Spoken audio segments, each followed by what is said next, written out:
Hello and welcome to The Reset, a mental health podcast without all the bollocks. I'm Sam Delaney. My guest this week is Andy Cope, author, educator, speaker and genuine doctor of happiness. Andy has a PhD in positive psychology from Loughborough University, meaning that his expertise is in what makes humans happy. So obviously, I wanted to get him on the pod to spill the beans. So what is it? Is it status, money, sex, beer, or something else outside of those core categories? Andy just might have the answer. So keep listening to this fascinating and really inspirational chat. Andy, welcome to The Reset. Thanks for having me, fella. It's a real pleasure, mate. I'm really looking forward to chatting to you, Professor of Happiness, Doctor of Happiness. I mean, you know, I do know that sounds ridiculous, mate. Let's play the ridiculous card first. I know you do. I think it's better than Dr. Feelgood, which is creepy. But I think Dr. Happy. And actually, before we start, I don't want to blow smoke up any orifices, but I read when we spoke about a newspaper article you were going to do, and I contributed a bit to that. But I read your book, so I downloaded your book. Mate, absolutely brilliant. So sort your head out, right? Can I just say to the podcast listeners, if you've not read it, read it. It's laddish. It's kind of real, honest, quite sort of brutal actually in places, but I love it. And as a doctor of happiness, the big takeaway, obviously, you're saved by love. That's a plot spoiler, everybody. But I think what came home to me was that how our perception of happiness, because we could talk about happiness in a minute, right? And our view of what happiness is actually changes over our lifetime. So the reason I loved your book is because it felt like it was me talking, really. If I could whisper back to my 21-year-old fast living, hard partying self and suggest that age 57, you'd rather stay at home with the missus on a Friday night and watch a movie, my 21-year-old self would go, "You what? Why would you want to do that?" And yet now I want to do that.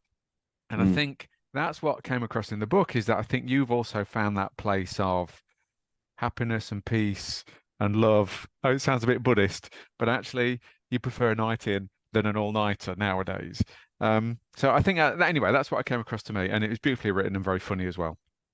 Wow, this is wonderful that you've delivered an ad for my book at the beginning. This is, from my point of view, a real bonus. I could be more, so I'll cut that bit out, Andy. This is more about you, but I will take that. I am grateful, and don't forget, listeners, Andy is an expert. He's got a PhD in this stuff. He's been working this for years, so if he thinks it's good, it must be.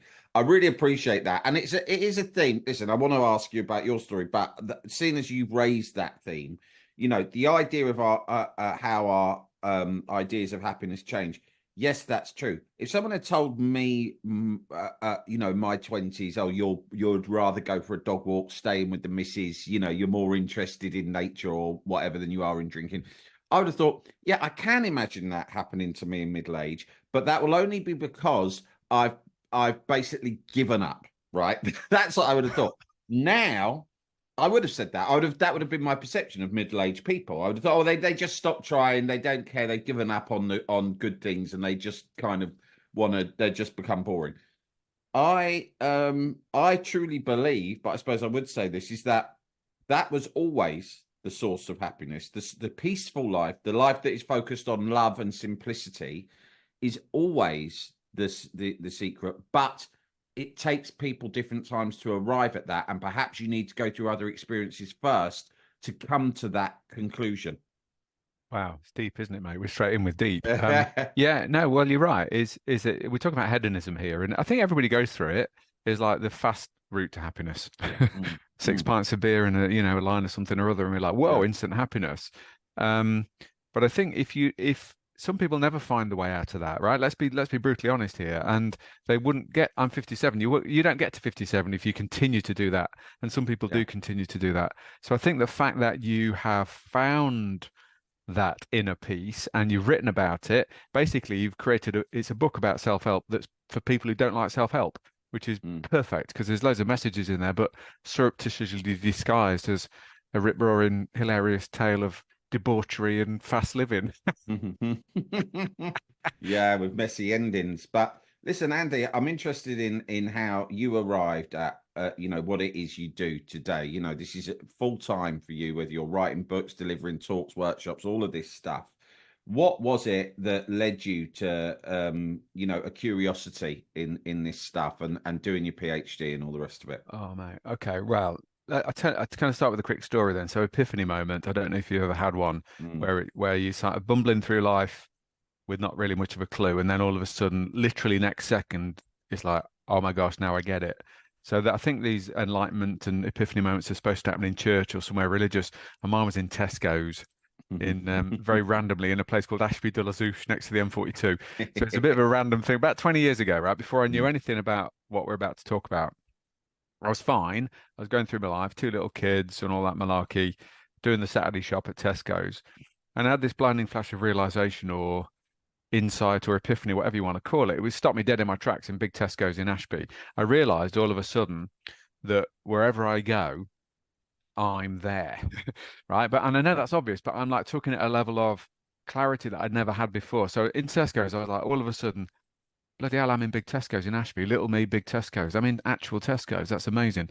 Then I got paid for my shopping and got in my car going, bloody hell, Andy, now you're in your car, driving home from, you're in an actual car. You can drive, you've got a car. mm, Then I got back to my house going, now you're in your kitchen, putting your groceries away. So my moment, mate, if you want to go drill back into it, was in Tesco's when I realized all of a sudden, I realized that I can't get away from me. mm, Right now, that is like a really big deal because um, every single heartbeat of my entire life, I'm basically trapped with me. So I can put my trainers on and run down the street as fast as I can, but I can't run fast enough to get away. mm, And therefore, my moment where I realized that something needed to change was to realize that if I can't get away from me and I've got a life sentence with me, then all of a sudden made perfect sense that I may as well be stuck with somebody that I'm proud of. I may as well be stuck with a version of me that's at least got a smile on his face and a passion for life and some optimism, hope, and some confidence, mate, and some compassion and some peace, rather than the version of me previously that I didn't really have much of any of those things. I was fine. There's nothing wrong with me. But I always say that in my keynotes, if there's something missing in your life, it's probably you. And that was it. And it mm. wasn't some deeply religious thing. It was just like, I can't change the world, but I can change me. Yeah. So that took me on a PhD route to find out, well, how do I do that? How do I go about doing that? And of course, the plot spoiler for all your listeners is they're stuck with them. You're all stuck with you. Yeah. So therefore, the only thing I can't change the world. I can't make the trains run on time. I can't make the sun shine. Can't make my football team win. But what I can do, what positive psychology does give me, is a bit more control over me. And the truth is quite a simple truth. If I can upgrade to the best version of me against the odds, because the world's trying to kick it out of us at the moment, but if Mm. I can do that, then it makes a late train, a rainy day, and a football loss more doable.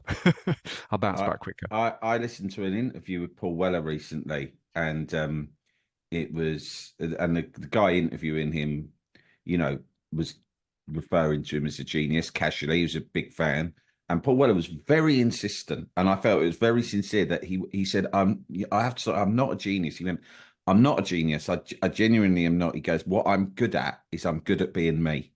He went, "That's it." And that was really powerful. I mean, I'm a Paul Weller fan. I thought, yeah, he's taken the things that he's into and that he likes and that he derives pleasure and passion from. Yeah. And he sort of heightened that, right? And he just is good at being him.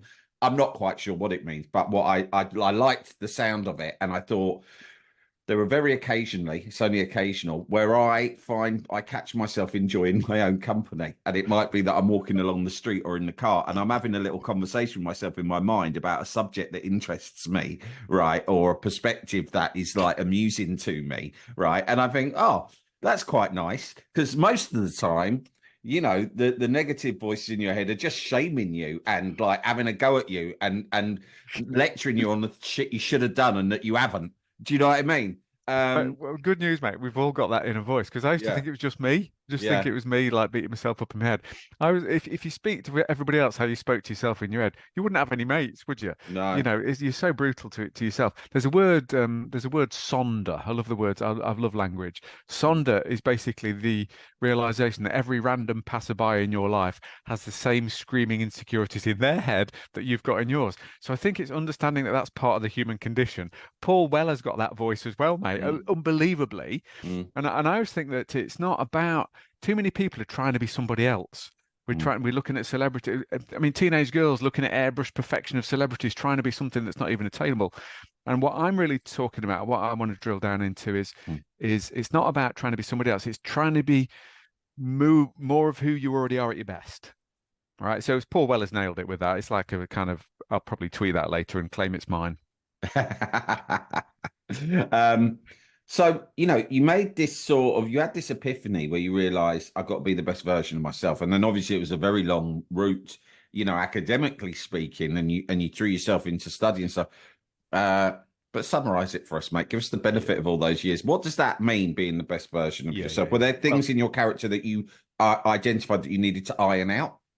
Oh gosh, yeah. I mean, this best self and this living your best life is a modern parlance, right? That didn't. I did Yeah. my PhD in 2005. Those phrases didn't exist then, so nobody was trying to be their best self. But I Hmm. mean, I'd accidentally stumbled upon the sort of science of that, really. So, but quick backstory: I studied psychology at uni, and it's really interesting. But it was about illness, so phobias, disorders, anxiety, depression, paranoia, schizophrenia. Trauma is the one coming through now. Everybody's learning about trauma. So, for 150 years of psychology, it's been what we call a disease model. So essentially, it's been predicated on let's find out what's wrong with you. And then that's really useful because once you've got the diagnosis, Hmm. we can do something. Here's some therapy, here's some counseling, here's some meds.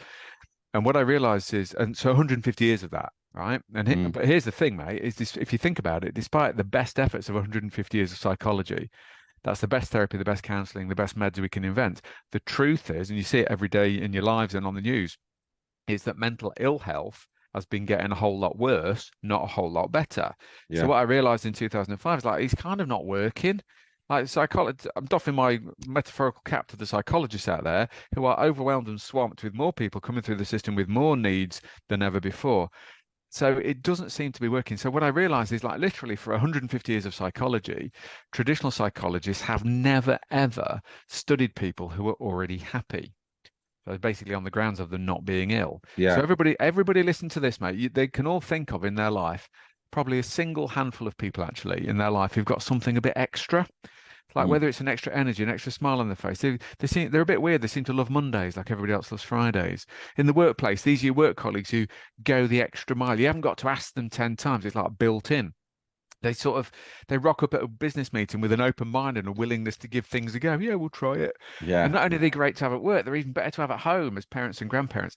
So while the rest of psychology continues to look at illness, and I've got no problem with that because some people do need help, I decided to flip it on its head. So my PhD was basically looking at wellness. So it's three questions really. Who are the people who are already happy? Because Mm. psychology actually literally does not know the answer to that because they're just out there having a good time. They're not ill. So who are they? What are they doing that allows them to flourish? And thirdly, most importantly, that I kind of accidentally built a career on is what might we then learn from them that we could apply to us so we might also have that sort of flourishing effect. So that links back to my Tesco's moment is I could change me actually. In fact, the question that launched my PhD, it's a weird one, and you have to think about it a couple of times. Could you be happier even if nothing in the world around you changed? Now, so just let that rattle around in your head and all the podcast listeners. Could you be happier even if nothing in the world around you changed? Because my answer to me, mate, was yes. Right. And that was a really interesting admission that actually I had the potential to be happier. Nothing needed to change around me, and yet I wasn't being. And so the Yeah. biggest thing standing in my way was me. And I thought, oh, it might just be me. So then I was doing a keynote with about 300 people and I dared to ask them, by the way, folks, could you be happier even if the world around you changed? About 290 hands went up, looking a bit perplexed, going, yeah, I think we could be actually. So it's not just me getting in my own way, it's all of us Mm. getting in our way of happiness. Busy doing the wrong things, actually. That's maybe something we can talk about. Yeah, I mean, that's so common. And I remember back in the days before I kind of began to be more curious and reflective about matters of mental health and so on, probably before I got sober, basically. I would occasionally hear people talking about, the pursuit of happiness or just contentment or peace. And I would often, when I was very cynical and sneering about that, as you tend to be when you're an addict, and you sort of think, yeah, but actually, what I need, I used to actually think this, I think actually all I would need to be at peace and to sort of eradicate all of the source of unhappiness in my life is £30,000. That's what I think. Okay, it's not much. I was thinking if I had 30 grand, I could pay off this debt, that debt, I could pay for this, da da da da da, and I could get my head above it, and everything would be fine. And you get really preoccupied with the practical circumstances that you feel that you cannot change. And yeah, I mean, the flip is when you realize it's not that practical circumstances become irrelevant when you go in some stage of enlightenment. I mean, you still have worries, don't you? We all have worries, whether that's money or work or relationships or whatever. But changing something in the inside actually can work. Is that the struggle? I mean, when presumably you studied that you did discover these people who were happy, and you did examine the circumstances of their life, right, and to see what you could learn. How much did practical circumstances, by which I mean actual socio-economic circumstances, play a role in that? Yeah, nowhere near as much as you think. Right, Happiness is very much an inside job. I describe it as an experience, not an experience. right, Now, now it depends which academic you listen to, but generally, your happiness and well-being, right, literally should be.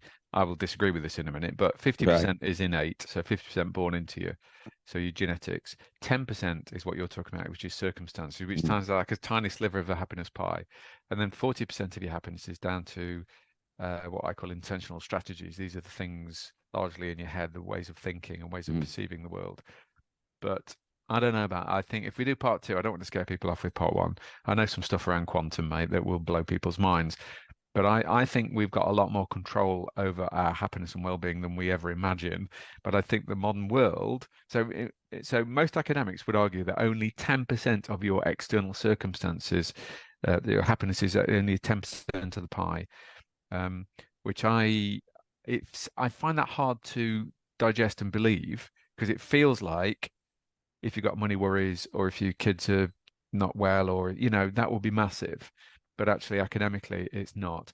A big chunk is is what you've got going on in your head right now. That's where your happiness really resides. That's what I was looking for at Loughborough was in my PhD was these intentional strategies. So identifying people who are already feeling amazing, which took ages because there's not many of them, and then working out what they've got in common and essentially what they haven't really got anything external in common. They all live in the same world.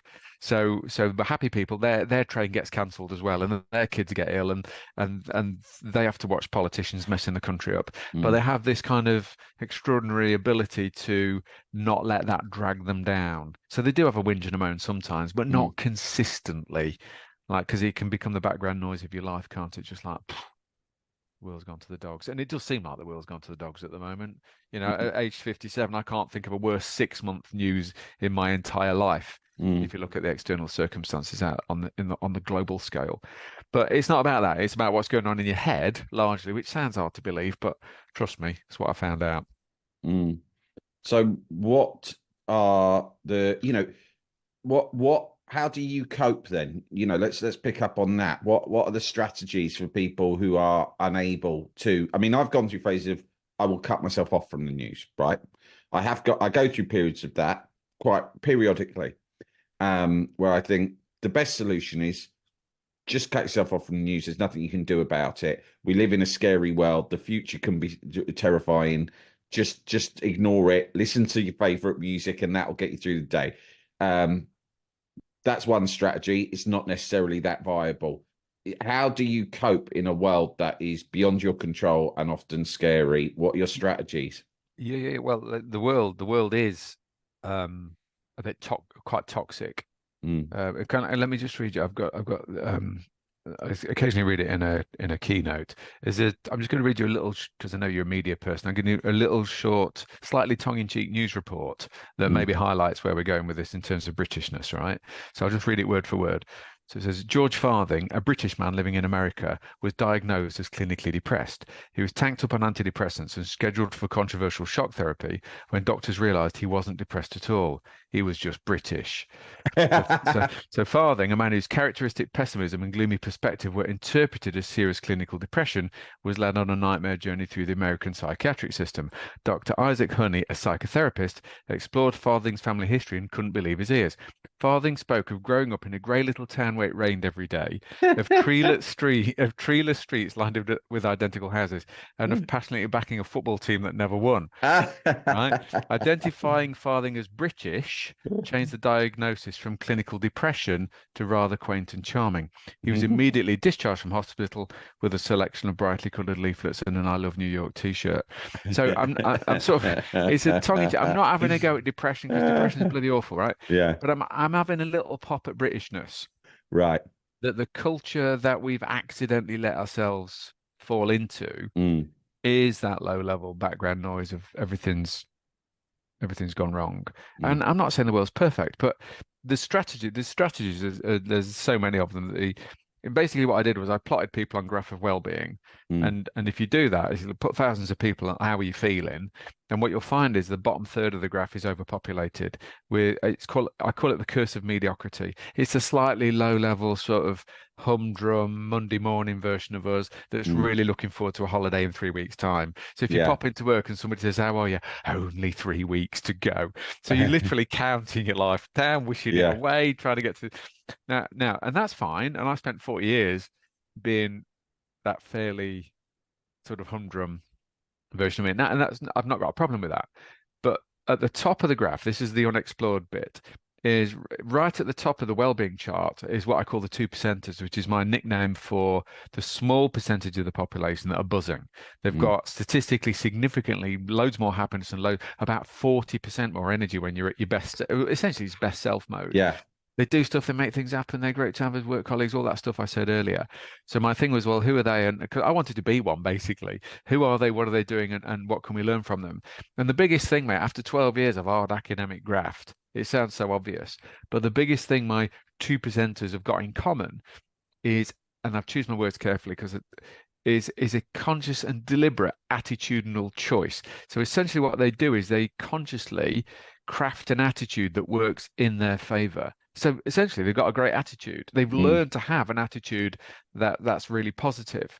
Now that doesn't mean that shit doesn't happen to them, but it means that they kind of bounce back from that really quickly and they don't get down in the mire of this averageness as often as other people. But it's an attitudinal choice. Now it's not always easy. There's various ways I can share how to do that, but there's effort involved in it. That's the thing about having a great attitude is there is a little bit of graft involved in having an attitude that works in your favor. In my research, I call it a portable benefit. So basically, when you've learned to have a great attitude, it goes everywhere with you. It goes home with you, best Mm. dad in the world. It comes to work with you because you're the one buzzing with ideas and enthusiasm. And the biggest thing really about the two percenters is this is where my research really was, is what I call flourishing. Flourishing is that state of when your happiness is bigger than you. So like when you're on top form, that's really good for you, but it's bigger than you. So what Mm. happens is those positive emotions, they sort of leak out of you and create these upward spirals of emotion in the people around you, which is what I call the flourishing effect. So it's uplifting for your family, it's uplifting for your customers, your work colleagues. You become this walking, talking person who can light up a room. And Yeah. mate, that is a very powerful. Everybody will think of a handful of people in their life who can do that, but not many. Mm. Yeah. And consistently, that's the other thing. I Indeed. mean, I've got my moments, but I have other moments that the exact opposite. Well, well, the bottom third of the diagram, I used to call them mood hoovers. I don't know if that's even politically correct anymore. Somebody once got upset, so I've had to stop calling it that. But I'm talking about me. I'm talking about me for Yeah. 40 years. Nothing. I'm from Derby, mate. You know what I mean? It's like if I stop 100 people, I love Derby, but if I stop 100 people today in Mm. the marketplace in Mm. my hometown, how are you? 100 people have learned to say, "Well, I'm not too bad considering." Mustn't grumble. Or the new one, living the dream. Oh yeah, yeah. Yeah, The irony, yeah. yeah. You're clearly not living the dream, are you? And again, it's not about everything going well. It's not about being consistently happy. It's not about having a cheesy grin or being jazz hands because Mm. somebody's going to punch your lights out. It's about learning to be the best version of you, a more uplifted, positive version of you. And the biggest single thing that comes out of my research is that is an attitude that goes around with you. So you've got to learn to get out of bed feeling positive. Um, I've got questions about that. I'm just going to tell you one quick anecdote, that which from one of my other books that I wrote about advertising, and it's a guy called Dave Trott, who's like a famous ad man, really funny, smart guy, telling me about when he was young, he went to New York for a year to learn his trade there. Right, he was from the East End of London. He went to New York, and he had a year there, getting experience from the best kind of ad men in the world. And he said he came back and he said, I said, what did you learn about the different cultures? He went, really simple. He said, on a Friday evening in New York, we were standing outside a bar having drinks on a warm sunny evening with some colleagues, and the boss of our company drove past us in a Cadillac. And my colleague turned to me and went, you know what? Someday I'm going to own a car just like that. Right. He went, when I was back in London, we were outside the I pub know what's coming. I know what's coming around. on a Friday night. He went, and our boss from that ad agency drove past us in a roller, and everyone looked at it and just went, wanker. That's it. That's it. But I mean, I think the American. Well, my research was British, but there's international league tables of happiness. If you look at Mm, them, the Americans aren't really any happier than the Brits. Actually, mm, I think the Brits are maybe about 19th in the league table. The Americans are maybe about 12th. So I think there is an element of a have a nice day culture that is. They used to. In fact, there's types of smile. They used to call it a Pan American smile. right. So when you worked at Pan Am back in the day, which is a now defunct for the younger listeners, a defunct airline, Yeah. you had to smile. So it was like a directive from the managers: you will put that uniform on, you will smile all the way from Heathrow to JFK. So Mm. what you got as a customer, when the steward or stewardess rocks up with a trolley with your food, it's like chicken or vegetarian. Yeah. And this Pan American thing, right? It's a fake smile where the mouth Yes. turns up at the corners, but nothing else happens. And Mm. I think that I don't want to disparage the Americans at all, but there is an element of forced smiling and forced sort of because they think it's good for customer service. Whereas I'm more interested in what it's called a Duchenne. Mm. A Duchenne is like a proper heartfelt, passionate beam that lights up your whole face. So not only does your mouth turn up Yeah. at the corners, the banana goes in, but you get these crow's feet at the side of your Yeah. eyes, and it's Yeah. absolutely beautiful thing. And that is the contagion. So when you're in 2% mode, so when you're being your best self, you're about 40% more likely to have that big Duchenne smile on your face. And of course, that is contagious in its own right. Somebody who's happy with a big smile is genuinely other people will be infected with that in the right way. Who are top of the table? Is it the Finns, the Danes, the It's Kiwis? it's the Finns and the Danes always, mate. Right. Yeah. Finland have been number one happiest country for the last 5 years. Denmark number two. But I tell you what, here's my word from Finland. Right, Mm. it is an exclusive for your podcast. Bearing in mind they're the happiest country in the world officially. They've got this beautiful word, kalsarikanit, and it literally translates as um, drinking at home in your underwear with no intention of going out. So I kind of like that. I think, Lovely. Lovely. imagine on a freezing cold Arctic winter, they just draw the curtains, get down to the I undies know, and but have that's the thing. It's bloody freezing and dark out there, and they're still the happiest. So it's amazing. It is yeah, amazing, isn't it? yeah. There's loads of great words from Finland. In fact, it is a bit much deeper because obviously calcaricunate is a bit tongue in cheek, but it is a thing that they do. There's a beautiful word, really short word, sisu, and sisu really I think sounds almost a British thing. It's when you've got something coming in your life and you're not sure you can even get through it. A Mm. massive, I'm not talking like a red traffic light. I'm talking about like serious shit's happened in your life and you're absolutely knackered and you not think you can get through it. Sisu hasn't got a direct English translation, but it sort of means your reserve tank. It's Mm. when you dig deeper than you thought you could ever dig. And Mm. it's when you sort of somehow against the odds, getting through this thing and coming out the other side intact.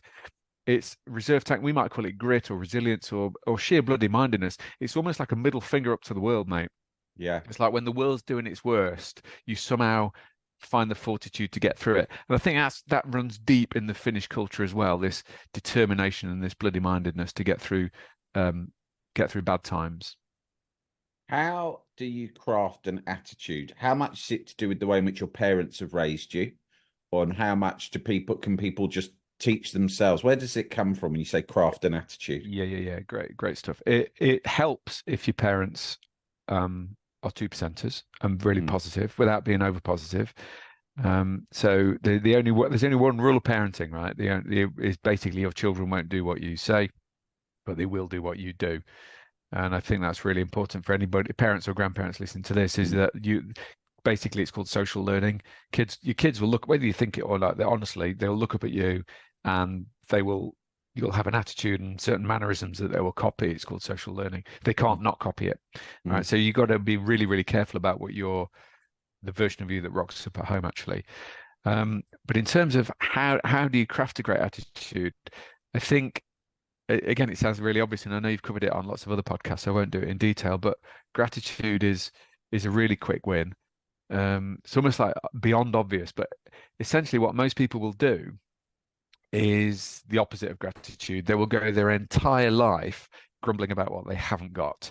yeah, Right? And if you listen to the narrative and you listen back to yourself, mate, we all want more, right? So yeah, I want a nicer car, I want electric car, I want to support a better football team. You know what I mm, mean? I want some nicer jeans, I want a bigger house, mm, I want some tickets to somewhere with palm trees to go on holiday. And if you mm. go on Facebook, you end up wanting nicer kids, don't you? Everybody else's kids seem perfect, and then you look at your own and they're a bit feral, and you're like, bloody hell, where have I gone wrong? So what happens is, I call it masturbating. We're always like masturbating, that is, right? So that's Yeah. when we turn things we think we'd like to have into things we think we absolutely must have. Mm, And most people will be in relentless pursuit of more. I want more mm, stuff. Whereas what gratitude will get you back to, if you just got a pen and paper and write down 10 things you really appreciate but take for granted, probably your first few will be health and people. And then there'll be stuff like democracy and living in a reasonably safe country and having Wi-Fi and mm, having a roof over your head. It'll be really simple stuff.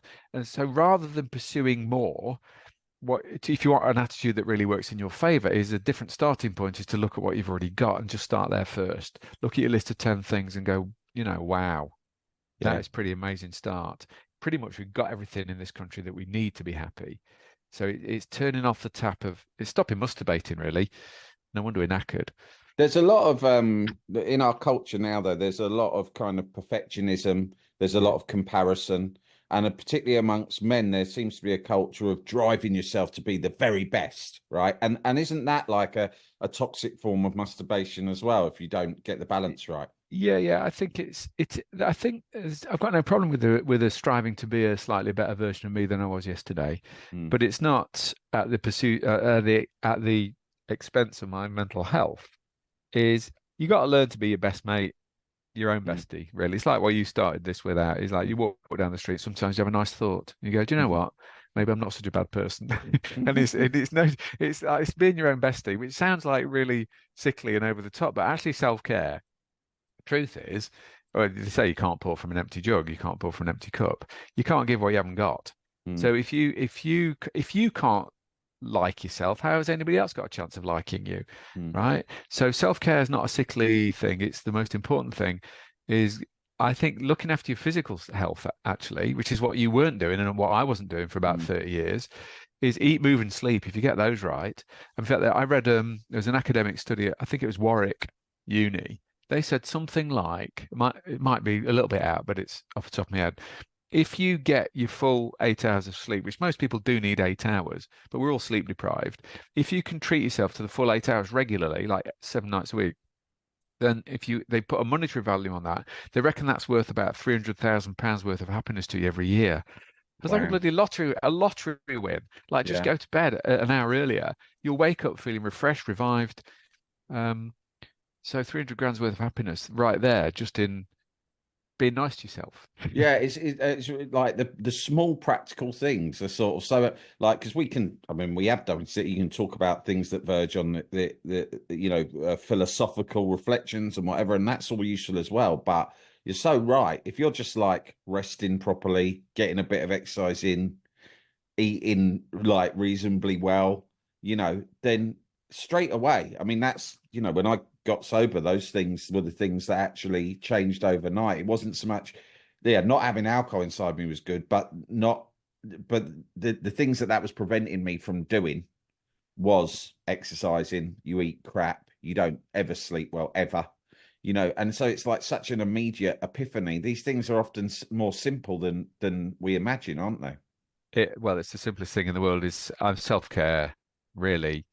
It's really hard to be your best self if you're not physically looking after yourself. Mm. So if you're not eating good, like say, good food most of the time, and drink lots of H2O, get off the fizzy stuff, get on the good stuff from the heavens, and just get 8 hours of kip, you'll feel better within a week. You'll have more energy, and then everything else is easier. So all the Yeah. stuff around that, having that great attitude will naturally start to come. But you got to look after yourself because nobody else is going to look after you. So you've got to take good care. And again, in terms of family habits, those habits will run deep. So if you can be in good habits as a parent, eat, move, sleep, then your kids have got a better chance of learning that as well in early years. What have you? What are the things that you've seen? I mean, it sounds to me like you were in your 30s when you had your epiphany. It's sort of around the time I was 40 when I Yeah. sort of got sober. Um, you know, people who have gone a long time, perhaps into middle age, with a different sort of attitude. I mean, you've worked with so many people. Have you seen people who have been able to like sort of turn things around in terms of their Yeah. attitude towards life and happiness later in life? Yeah. It's a great question. Yeah, absolutely. It's pretty much any time you can make the changes, but there is effort involved. Let's go back to that. It's not the issue with human beings is like, and it's quite a deep point, this one, is that we're really good learners. We're learning machines, right? We're built to learn. So Mm, we can give you listeners 10 top tips on how to be their best self, and they'll go away and do them. But the issue is to be your best self, you've also got to unlearn. mm, And human beings are really bad at unlearning. So once you got something in your head, it's very difficult to get it out again. So what happens is over time we build up these habits, and sometimes so let's take a modern habit of scrolling on your phone. yeah. On the news yesterday, it said that young people, there's like 5 hours and 30 minutes a day on social media or something Mm, like it was like a crazy amount of time on screen time. And now that will be built into them. And it'll be really hard to stop that once it's ingrained in. You've been doing it all the time and you're addicted to it. yeah. So although it sounds like easy, well, just stop doing it. But Mm, no, it's ingrained. So we're really, really bad at unlearning, and therefore getting into good habits early is helpful, which is back to parenting again. But I think we can all change. It's having the issue I've got, right, is like people describing, oh, he's a motivational speaker. Am I heck? Right? mhm, I'm a motivated speaker, right? Which mm, is different. Now, I can't make anybody do anything. I can't make you change. But I think I can influence. And if I can just give you some stuff that is so obvious that it's ridiculous not to give it a go. All right. So the yeah. gratitude list for a start, the great having helps you have a great attitude. It's kind of so obvious. We may as well give it a go, I think. But it's sticking at these habits and uh, creating new pathways in your brain and which overwrites the old ones. It takes a while. It's a bit Yeah. harder as you get older. Like working in the gym. And just my last question is this, but it might be a bit of a big one for the last one, but it struck me. I think it's been hovering in the back of my mind throughout. When you do therapy, right? One of the things that I think probably benefited me is that you look back on your life and you realize that perhaps you went through things that you didn't understand at the time. Perhaps there were little bits of pain or damage. Some people might call it trauma that you experienced that at the time you weren't programmed to recognize, right? And so you just moved on, you moved past it, you sort of sucked it up and got on with life. But because you'd not really reflected or processed it, so what that involves is digging up. I mean, the fourth step in 12-step recovery is digging up a lot of the shit that you went through when you were in your life that probably damaged you and confronting that. How does that correlate with what you're talking about, which makes a lot of sense, which is sort of like unlearning negativity and sort of focusing on positivity and gratitude? Yeah, right. So that's the last question. Let's go proper deep on this. Yeah. We've been to Finland. Let's go to Japan. They've got this. You might have heard about it. It's called kintsugi. Mm, Kintsugi is it sounds a bit boring. It's like the ancient art of Japanese pottery. mm, So essentially, kintsugi is where if a pot back 300 years ago, 400 years ago, and it's an art form now, kintsugi. So if a pot fell on the floor, what they would do is pick up the pieces and they glue it back together, but they put gold coloring in the glue. mm, So what you've got in the pots is that every single where it's broken, it's like deliberately highlighted in gold coloring. So they're actually beautiful. If you Google them, they're just beautiful pots that have been put back together with these gold seams.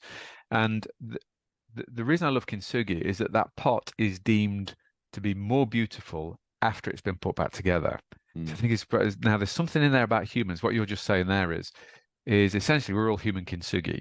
So everybody, you, me, everybody listening to this will have had some serious shit in their life. I'm talking like serious stuff, where somebody that you love passes away, or or you lost your dream job, or you didn't get your dream job. So like, or a relationship breaks up that you thought was forever, and we're in pieces, right? So as a human being, you're going to be in pieces for a while. But what we do is gradually over time, we kind of fix ourselves back together, and we rock up back at work with a watery smile on our face, and we're back in the game. And I think this human kintsugi, that the reason I think that's really powerful is that essentially, I'm not asking people to brag about what broke them, but essentially what you're pointing out is to understand that fundamentally what broke you has made you who you are. It's part of your backstory. It was bad at the time, but it doesn't have to be bad now because it's made you who you are. It's made you beautiful today because of the scars that we've all got. You've got them, I've got them, everybody listening to this, we're all human kintsugi. Beautifully put. Lovely way to end. Andy, you're a great man. What an inspirational start to my day. I should say, I didn't say that. We started recording this at 9 a.m. on a pretty damp, cloudy Wednesday. And I can't think of a better way for me to start a day like this than a long chat with you. So I really appreciate your time. I mean, all the stuff you're doing for people, links to all of your amazing work and books will be in the show notes. Have a fantastic day, mate. I know I will now. Top man. Thanks for having me. And yeah, hopefully everybody listening to this will take some positive action about having a great attitude. But yeah, brilliant. That was Andy Cope, Dr. Happy himself. There are links to all of his amazing work, including his best-selling children's books, in the show notes. And if you want to buy my book, which he gave such a lovely review of at the top there, go and find it on Amazon or wherever else you buy your books. It's called Sort Your Head Out, Mental Health Without the Bollocks by Sam Delaney. Also, please subscribe to The Reset if you don't already at samdelaney.substack.com. Thanks for listening, gang. Until next time, be lucky and don't let the dickheads get you down.